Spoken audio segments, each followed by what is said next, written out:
Doctor Valerio, ¿qué derivaciones se han visto desde la reelección del presidente de la Corte, Garay, hasta el momento y que han tenido influencia en el funcionamiento del máximo tribunal? Hay muchos dimes y diretes, mucho ruido, mucho rum rum. ¿Qué puede decir usted desde adentro? Bueno, hay cosas que yo ya las he manifestado. Yo tengo diferencias importantes con el presidente de la Corte y eso se manifiesta en posiciones a veces públicas, a veces en las reuniones de acuerdo de la Corte.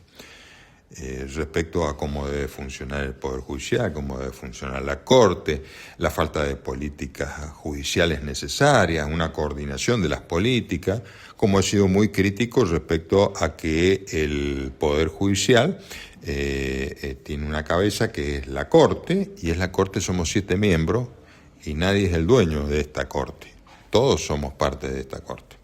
El señor presidente es el primero entre los pares, pero él debe manifestar la opinión de la Corte, o por lo menos la mayoría, no sus opiniones personales. Si él quiere opiniones personales, puede manifestarlas como las manifiesto yo habitualmente en los medios, aclarando de que no las hace como presidente, sino a título personal. Generó una polémica pública el presidente el día de la apertura del año judicial, cuando habló primero de la prensa libre y después que dio consejo de cómo tiene que trabajar la prensa libre según la conveniencia para el tribunal. Eso generó polémica porque lo dijo desde la función de presidente de la Corte sin que se hubiese planteado antes con el resto de los miembros del tribunal. Sí, es cierto, incluso con posterioridad él ha aclarado que el discurso es de él como presidente. Bueno, esto me parece bien porque ya ha blanqueado su posición, que no es la mía. El discurso de apertura no es del presidente, es la Corte la que habla, y el presidente lo que pasa es la voz de la Corte. Esto ya es una cuestión que venimos discutiendo desde la primera vez que él dio el discurso, cuando yo planteo de que nosotros como ministros tenemos que saber qué es lo que se va a decir en estos discursos. Habitualmente no lo hace, se nos da alguna información respecto a lo que va a decir y después lo manifiesta. Bueno, en este caso, el tema de la prensa, yo también discrepo respecto del señor presidente. También me he manifestado de que han habido otras expresiones con relación al funcionamiento del Poder Judicial o respecto a expresiones respecto a jueces, y no he visto que el señor presidente haya hecho una sola palabra. Y no me refiero a la prensa o a la prensa libre. Me estoy refiriendo a funcionarios del Ejecutivo que han sido muy duros a veces en manifestarse respecto a jueces de la Corte o jueces inferiores, y no ha dicho una sola palabra el señor presidente. La reacción del presidente tiene que ver con que cree que desde los medios, y lo identifican con Cornejo, cuando él viene a la Corte siendo ministro de Gobierno de Cornejo, es difícil no identificarlo, y cuando hay una parte del tribunal que, por sus sentencias, queda identificado con Cornejo, se ha reconfigurado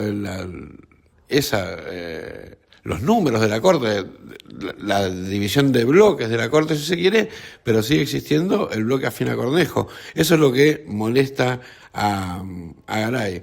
¿Existe la injerencia de la política en algunos despachos de tribunales? En este despacho no. En este despacho yo soy muy claro, mis posturas han sido las mismas. Si varío una postura, explico por qué. Es más, hay sentencias que yo he dictado en esta Corte utilizando fallos de cuando era juez correccional. Hay a veces que me refiero a fallos cuando era camarista.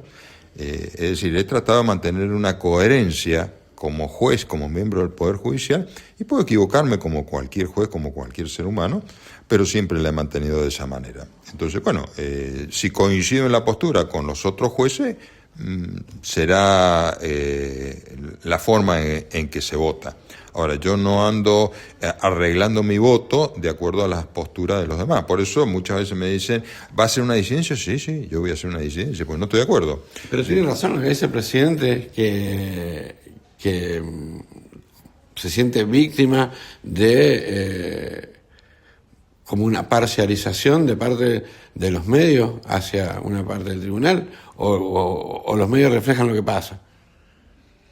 Bueno, yo creo que los medios manifiestan lo que piensan, o lo que perciben, o lo que entienden. Y esto es prensa libre. Es decir, la prensa no puede ser sino libre. La libertad de prensa y la libertad de expresión nace en nuestro país desde 1810.